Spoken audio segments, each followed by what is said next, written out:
kasi ay mag-alis din ako. Antay ko lang yung oras. So may nakita ako dyan libro sa taas ng mesa. Tinignan ko yung libro ng bata. Iba na ngayon yung mga bata ngayon, parang college na ngayon. Dati kami nag-aaral sa high school, elementary, iba. Sila elementary pa lang, grade 5, parang college na yung ngayon ng mga bata ngayon. So ito ay nag-aaral ng yung bata ito sa private school, ang anak ng miga ko. So ito, tinignan ko yung libro niya, yung mapping na subject. So, parang college na ngayon. So, iba na mga bata ngayon mag-aaral, mga matatalino kumpara.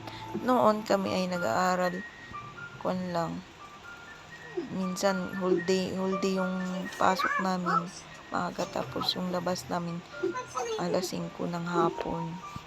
So, ngayon yung mga bata, kahit lumabas ng maaga, pero yung subject ngayon, iba noon. So, yun o, mapi niya, grade 5 pa lang yung bata ngayon.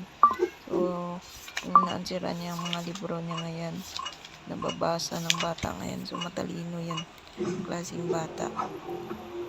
So, iba ngayon kumpara noon.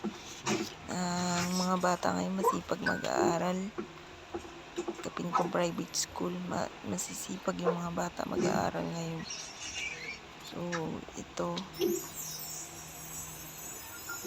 yun ang pagkatapos dyan. Sabi ko, malapit na yung oras. Ako'y maliligo rin at aalis.